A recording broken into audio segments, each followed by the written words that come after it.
It was 126 days since the last motorsport event in Barbados. That's right, 4 months and 5 days, and motorsport fans in Barbados were hungry for some action.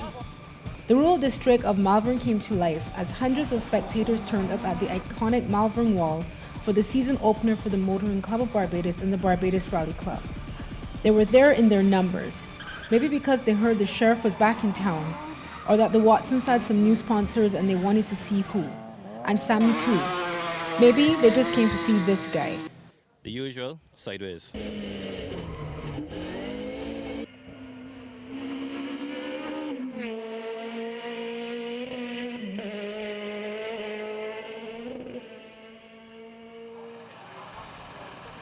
Whatever the reason, there were 31 drivers lined up to vie for overall honors and respective class honors over the 1.98-mile course. We caught up with a few drivers before the start of the event. Well, it's the first event of the year, so I guess we got to shake off a little rust, but I think we should be all right. We just worked on reliability. We sent it after Jamaica. We did a full pull down, got the suspension rechecked and the engine rechecked to make sure everything was in good shape. So that was a major thing. Remember Roger Skeet's crash from Rally of the Sun and Stars?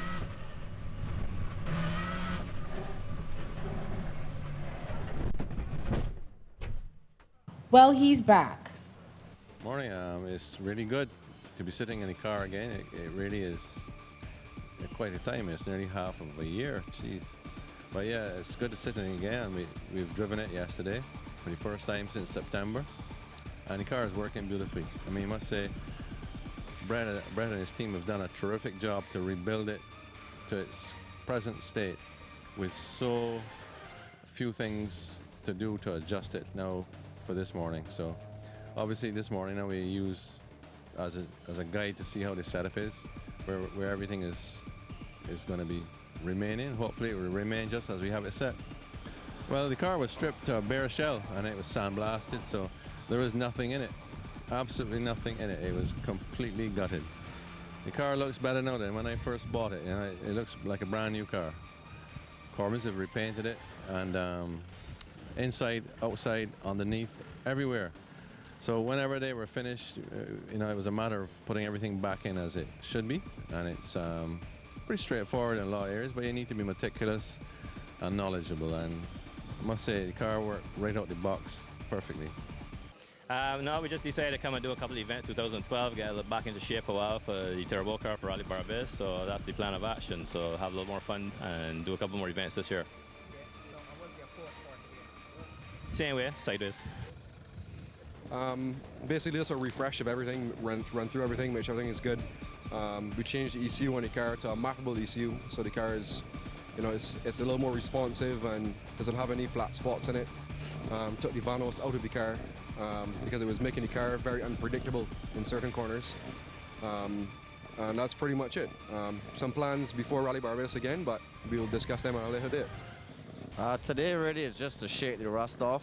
I haven't driven the car since last year. The night event, I think, was in August. So, and a lot of things are different, so it's just to try to get back into the feel of things and see how it goes. I'm really not out to beat anyone today, but just to get to the end and get some seat time again.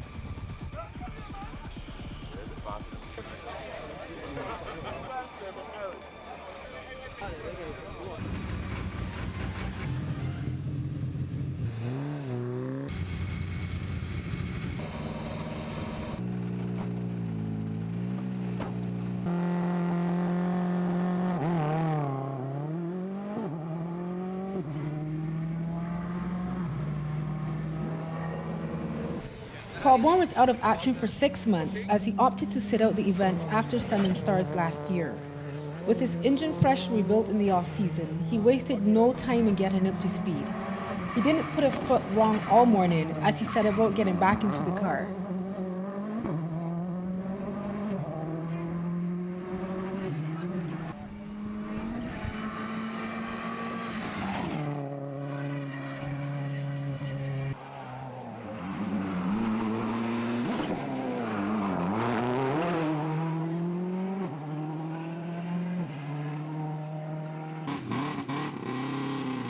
Thumbs up, ready to go, and Skeet was off, hoping to send a message to his competitors. He did not have a positive start, however, as he had an early spin in the practice run.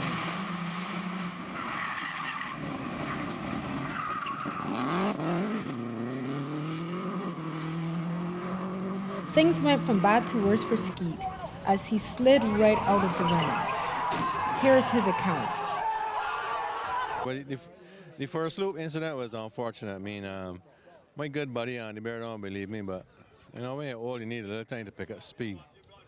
But that flat tire had us in trouble from down in the bridge at Easy Hall. I was surprised it got as far as it did because he was checking and he was feeling, and I didn't think it had a flat. But when I pressed the brakes to go to the wall, there was no left front tire. It had no tire. And obviously that picked the right rear off, and I only had brakes on the left rear and the right front. It just was not enough to stop. The car suffered some suspension damage, which the team spent the remainder of the morning repairing.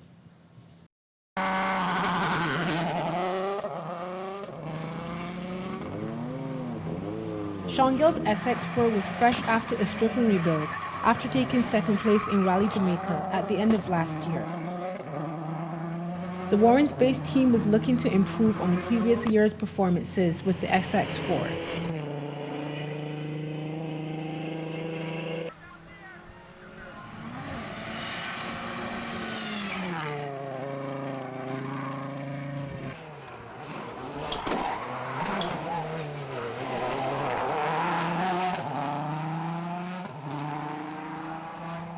After the first run, less than a second separated the top three cars, as Paul Byrne took the early lead with a minute 38.34 seconds.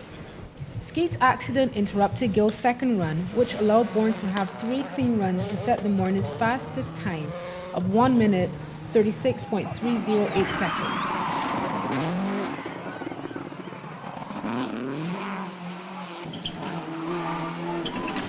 The other entry in the group, Roger Hill, was way off the pace as he battled some mechanical problems. Group M8A was undersubscribed and only saw the Mitsubishi Evolutions of Graham Phillinson and Avinash Chatrani. Chatrani, for most of the morning, had former Group A champion Neil Armstrong beside him, surely giving him pointers along the way. He ran steadily and lowered his time with each run across the St. John countryside.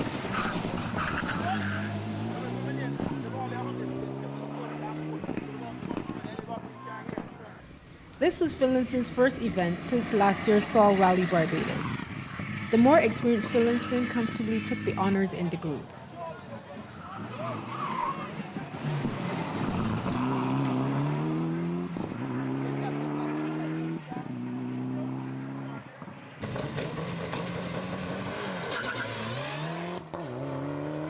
Group M saw the same competitors from last year, with last year's champion Jeff Noel continuing his winning ways. There was no doubt that Noel was on a mission when he took the Easy Hall 90. He set about lowering his time in each run. Spectators were banking on Mark Hamilton to take the fight to Noel. However, gearbox failure saw him retiring after the first official run for the remainder of the day.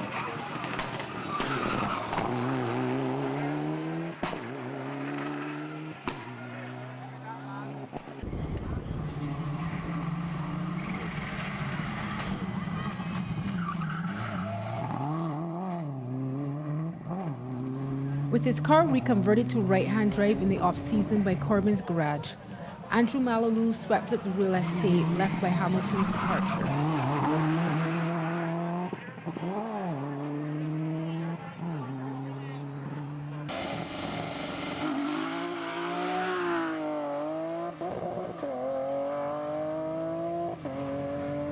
In Super Modified 11, the BMWs of the Watson brothers and Sammy Kamabach were to square off with the Peugeot of Stuart Maloney. Logan led the Watson fight back as he took it to Maloney on the morning runs.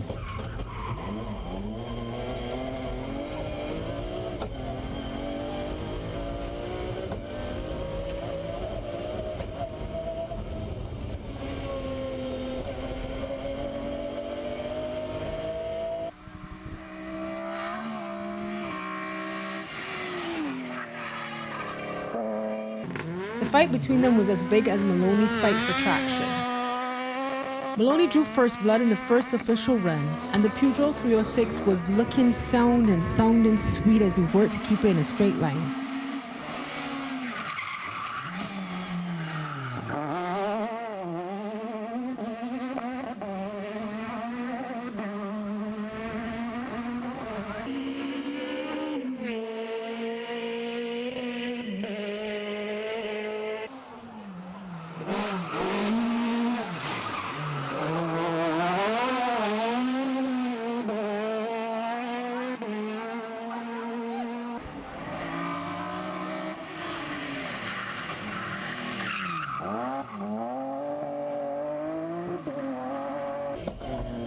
Rhett tried to counter the efforts of his brother and Maloney, but could not edge ahead after 3 runs.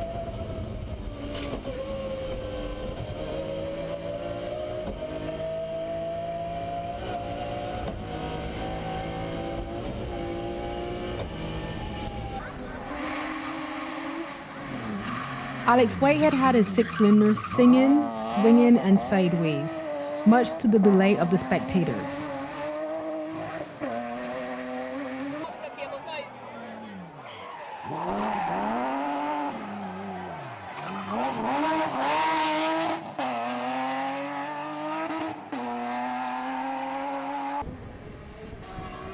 Sammy Cumberbatch was a late entry, and the Line 4G machine was moving at a fast speed across the street.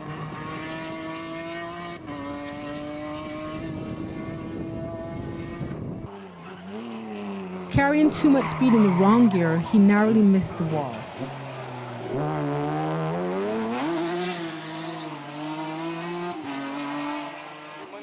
At the end of the morning runs, less than a second separated Logan, Maloney, and Rhett.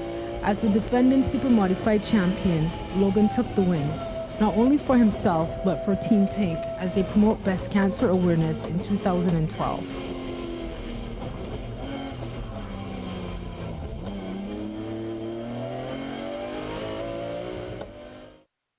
Also in pink was Ian Warren with a fresh look after some remedial work to the car in the off-season. We have gone through the whole car basically. I think the biggest improvement is the suspension. We've changed that completely. We now run an XTC on the car, and a few little geometry changes and updates, and that's mainly it. Some new windows.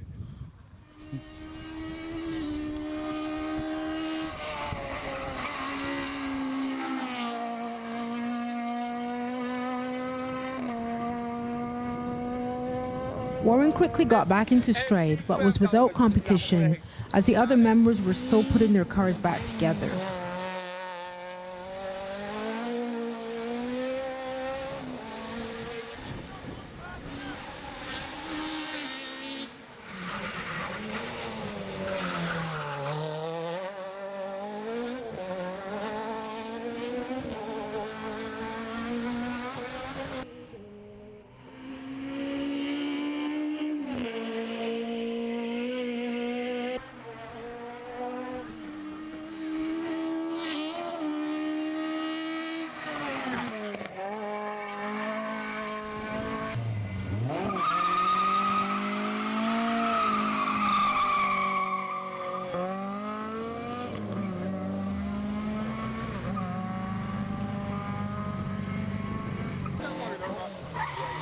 Everything was going to plan for Jeffrey Elliott, as he satisfied the desires of spectators with plenty of slides and sideways action.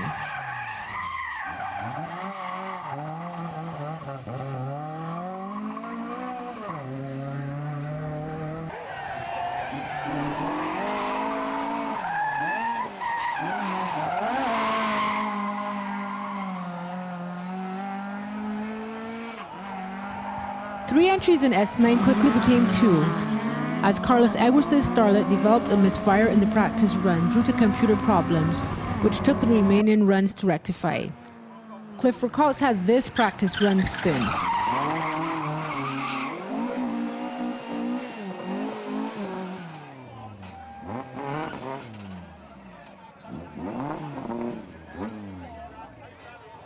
He recovered to lower his first time run by 3 seconds, but was more than 5 seconds off eventual winner Alan Maynard.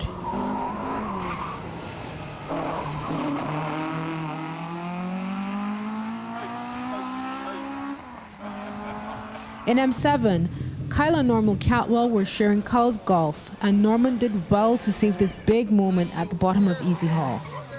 This resulted in him damaging an inboard joint, and the two missed the second and third runs, but their first run was still good enough to land them second and third respectively.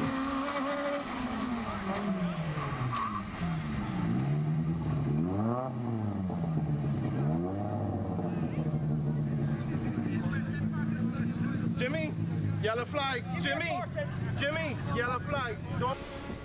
The man to beat in M7 was Darrell Clark. He sent a clear message to those in the group that he was going to be fast this year. Beating out both Group A cars and all but one Group N car, he clocked to 1 minute 46.172 seconds in his third run.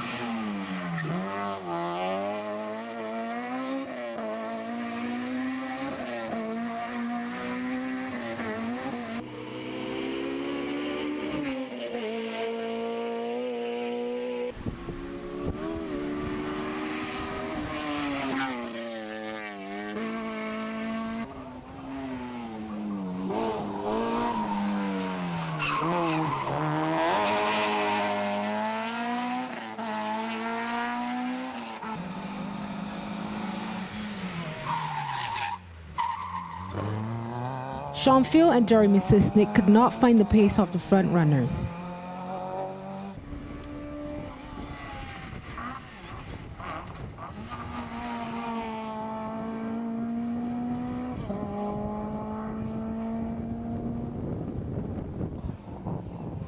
Field was making some minor adjustments after running some new